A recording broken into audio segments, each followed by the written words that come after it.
Big Ten championships in Ohio. And you guys already know what it is, man. Some of the best competition in the entire country is here, and we're here projected to win a Big Ten title. Last year, we just went outdoors. So if we win this year here in indoors, Inspire in 2024, that means we'll be the back-to-back Big Ten champions. And so we are in the 800 and potentially the 4x4. We're gonna take it one race at a time. Tomorrow we are racing at 3:05 p.m. against the #2 best 800 meter runner in the entire country right now. He's currently at a 146.6, I believe. We're at a 147.7, and we're right there in range. All we can do is go out there, run, and compete. You can't predict what type of race it's gonna be. All you can do is strategize, write out your race plan, and go out there and try to execute. So we put in all the work ever since last season. Last season, we finished on a very low note, and we worked very hard throughout the summer, very hard throughout the fall to get into this position that we're here today. So a little bit about our schedule. Right now, we're about to go head down to the track, get 3 200s in, practice some handoffs.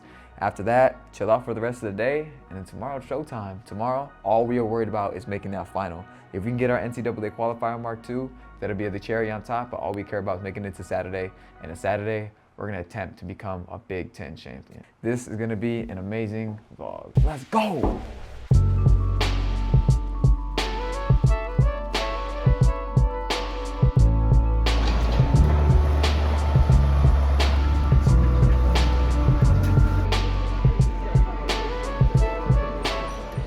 We're here at Spire Academy. Preliminary rounds are tomorrow. As I mentioned before, the first heat at the Big Ten is always the most chaotic because you don't get to see the other runners run previously to you. So you go out there and just run your own race. As I mentioned before, got nothing else to do besides go out there, compete, and have fun. So, like I said, 300-meter track. If you turn the camera around, Gabe, very nice facility. You got all these different athletes out there competing, all within the Big Ten. And next year, this is only gonna get even crazier with the 4 new schools joining the Big Ten. So I'm feeling good. The body feels good, feels healthy. We were doing some 200 meters strides out there, and we were hitting 27s, 28s pretty easily because we don't got that bank anymore. Flat track, indoor, 300 meters, anything's possible. Currently right now, we're number 22 in the nation. We're attempting to get that top 16 and try to book our ticket there to Boston. So it's gonna take about probably a 146 high to a 147 low, and so I'm pretty confident in my ability. Let's go out there and make it happen. Let's go. Game time, everyone. You can see this right here. Lucky number 500. And on the back, if you zoom in right there, that says Schultz. This is an insane number to get here. It's I say this number is a statement. There's only one 500 out there. There's only one opportunity, one chance throughout the entire year to go inside of Ohio, Geneva on a 300-meter track. And this is the last year that they're ever gonna do this Big Ten championship here inside of Spire. They had a 10-year contract. It started in 2013.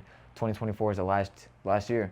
And so what better way to go ahead and have a proper send-off here inside of Geneva than with the Big Ten title as a team, as an individual, and punch our ticket to Boston. So right now the time is 9 o'clock at night. We just finished up our team meeting, which is pretty funny. And then a whole day of just chilling and getting ready for this weekend's competition. We're super excited. I have not written down my race strategy yet, but the plan is we're facing the #1 guy, Wisconsin.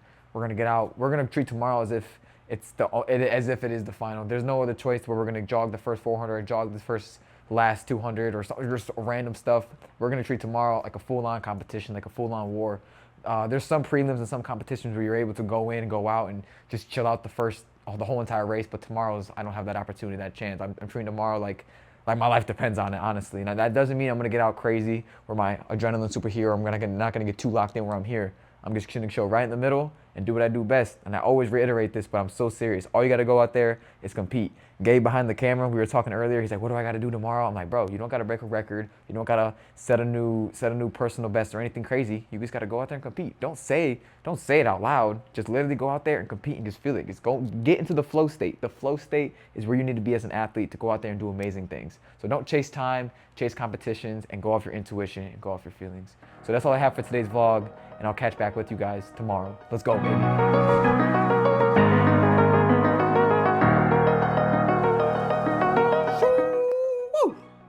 Come on, man. February 23rd, 800 is at 3:05. We are in the very first heat. As I said yesterday, number 500, lucky number 500. We got Puerto Rico on the top. And I'm gonna go with you here real quick about my race strategy. So as I mentioned to you guys yesterday, racing the #2 NCAA best 800 meter runner here in the NCAA. I'm cool with him. He's a great guy. And I faced some high-level competition this year. I faced the 146. I faced low 147s. I know what it feels like to go that fast. And I know that whenever I'm facing the best competition, that's where I thrive the best. So what we're going to do is we're just going to relax. First 400 meters, 200 meters. Obviously, my relax is different than a lot of people's relaxing. It's going to be a cool 25, 26 low, just chilling. Arms, arms, arms. Once we hit that 400 meter mark, I'm honestly expecting to come across like a cool like 52 high, 53 low. But the way that the training's been going and the way that I'm feeling right now, I definitely think that a 53, I can double back with another 53. Just the way that we've been training, Gabe behind the camera has been pushing me in practice. I definitely know in my ability that around that 400 to 500 mark, I'm gonna start turning it up a little bit. And if I came across in like 119 low, honestly 118 high again, or 119 high, or even 120 flat, I'm pretty confident I'd be able to close pretty hard with a 26 or something along those lines. But confidence is key in high level competitions. The last thing you got to be doing in these meets is doubting yourself. Last year at the Outdoor Big Ten Championships, I doubted myself. When I showed up to my race, I doubted my training, everything going up to it. And then I was leading within the last 50 meters. And then just because I didn't believe in myself and my strategy, I decided to swing wide to try to block another runner. But what me doing that actually opened the lane for another runner who was actually had a lot more energy. And he ended up passing me. He was from Penn State, and then he won, made it to the final, and I was done. So today we're gonna run confident, we're gonna run smart, and we're getting after it today. If we obviously don't qualify today, we're not going to make it to tomorrow. So the goal is to make it to tomorrow by any means necessary. And if we make it to Boston on top of that, we make it to Boston. So let's go and go ahead and check out this race. Let's go, baby. Boom.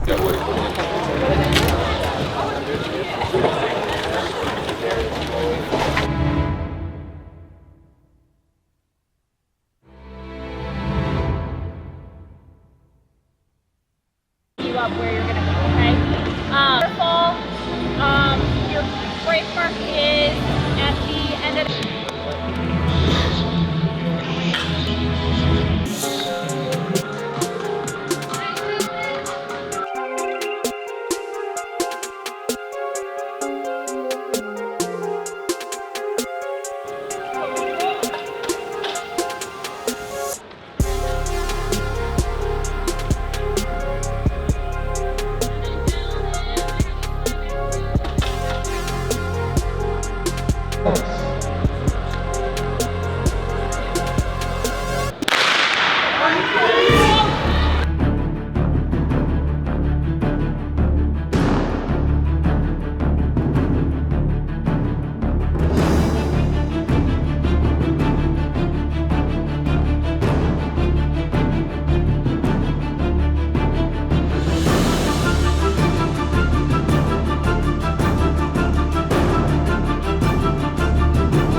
section, just going and riding his coattails, hopefully to time that'll be quick enough, coming through 568 seconds. So quick, but not incredibly fast. It's kind of right in the middle and something where it allows everyone to stay on that pace and stay in the race.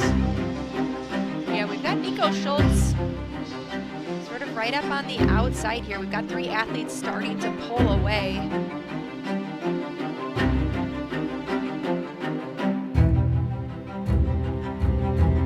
We've got four here fighting for two spots. Schultz has run 147 already this year. Hassan 146. Swinging out wide is Casey of Wisconsin. Hassan and Casey to the line to automatically qualify. And Hassan celebrating a little bit for his teammate, Andrew Casey, who made a hard surge at the finish. Hassan felt good with where he was at. There was a little move from Ishii that looked like he might be able to sneak in on the inside. Badgers go 1-2.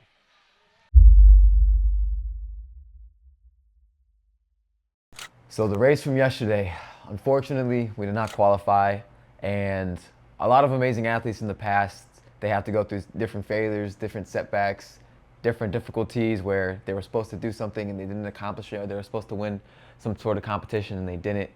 And I guess yesterday was just my day. Yesterday, if I were to break down the race, I expected the number 2 running the NCAA to take it out a little bit faster. All year I've ran my 200s in 25-26, my first 400s in 52s, 53s. Yesterday my first 200 was 27 and my first 400 was about 56 to 57. And instantly, as soon as that happens, when you're in 147 shape, 146 shape, and you run a very strategic race like that and leave it up towards a kick at the end, you're subject to get caught by somebody who isn't in as good a shape as you. For example, the 149 Wisconsin runner, or even the Penn State guy, or even anybody in that race. And so I left it up to a kick that unfortunately I just did not win. And it's a learning lesson, no doubt. They say that you are measured by not your success, but who you are when you fail and who you are when things go wrong. And so that's exactly who I got to be today and who I was yesterday. It was, how am I going to be able to support my teammates? How am I going to be able to bounce back from this? Am I going to let this snowball and knock me over and just be depressed about it and keep on thinking about the race, or am I going to keep on moving forward? So you as I mentioned in my last few videos, that you aren't measured by your performances, rather how good or how bad they are. You're still the person that you are. And I appreciate you guys and everybody who supported me so far in this journey, because I'm not just measured by Nico, the 147 runner, number 2 all time. I'm measured by the advice that I can give to you guys and how I can help inspire people, my teammates, my family, my friends. And like I said, you can't let life get you down, even if you feel like you were supposed to win, or if you mess up extraordinarily bad. You got to keep on going and keep on pushing no matter what. I was telling Gabe behind the camera that, you know, he didn't have the best day yesterday, but I'm super glad that he got to have this experience as a freshman, because he's going to be killing stuff as he gets older. And I even had a guy from Rutgers yesterday.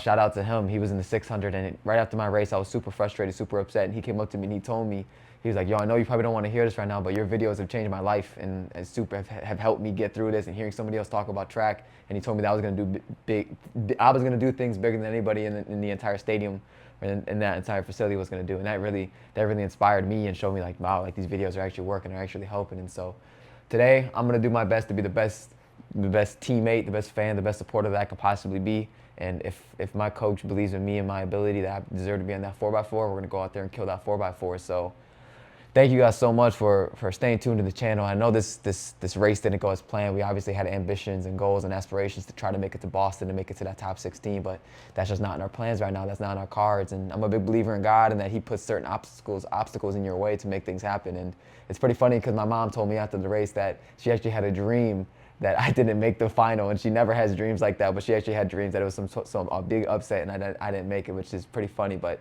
as I said before, I think things are just meant to happen as they happen. And so I think that this is going to make me a stronger man, a stronger athlete, and more mentally tough, and make me a more confident runner in my own ability, and not basing things upon times about what somebody has done previously. And as I love to say about the Big Ten, is that you got to show up on that day and be that performer. And yesterday, I just wasn't that 147 performer. I think I got out a little bit too stagnant. I think I wasted too much energy by running in lane 2, and I think I was losing confidence as the race was going on by burning more and more energy, and I didn't run as confident as I should have. So take this as a learning lesson for me, is to always go out there and run your competition and do your own race, no matter who's in your race with you.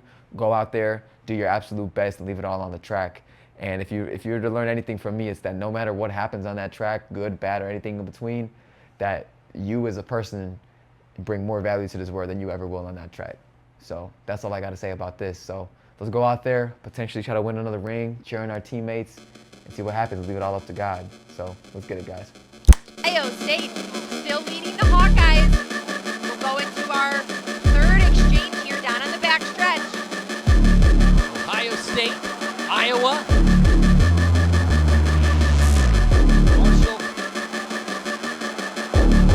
Iowa making a move on the outside early. Looked like they eased up, but Ohio State didn't go too hard. Iowa said, okay, I gotta go, but had to make that move on the turn.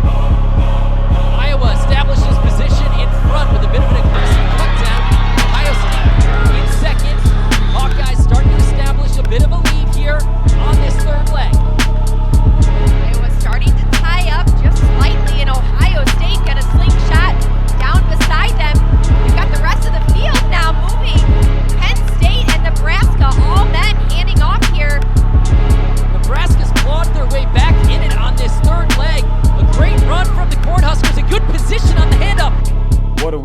was, guys. 46-7, 46-8, around there. I haven't really officially timed it yet, but we had an amazing split on the 4x4.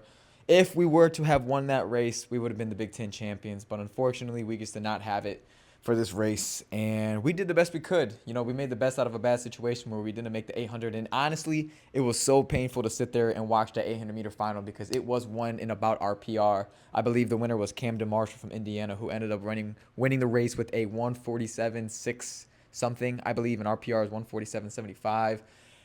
And that was painful to watch, especially given the fact that we lost to a strategical error. And so, but that only motivates us for outdoor season. We have a lot of good training ahead of us. We feel healthy. Our body feels great.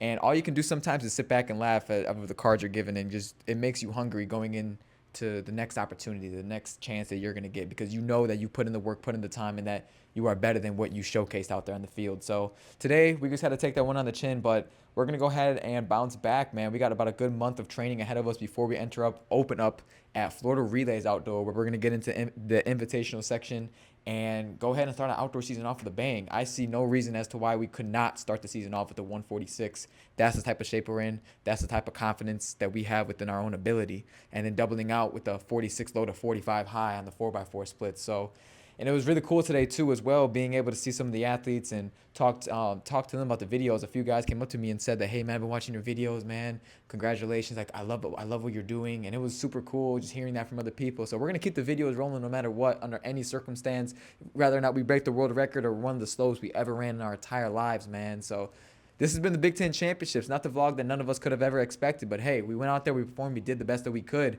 and we're going to go ahead and bounce back and keep on training hard. So best of luck to you guys. I know all my high schoolers out there are starting up their outdoor seasons. Not everybody has indoor season, and some high schoolers are finish up their indoor season or heading into outdoor, man. So good luck to everybody out there. We're going to go ahead and get into our outdoor season, man. So our outdoor aura is about to be insane. That 144 is loading. We never hit that 145, and we never hit that 146, but it's coming.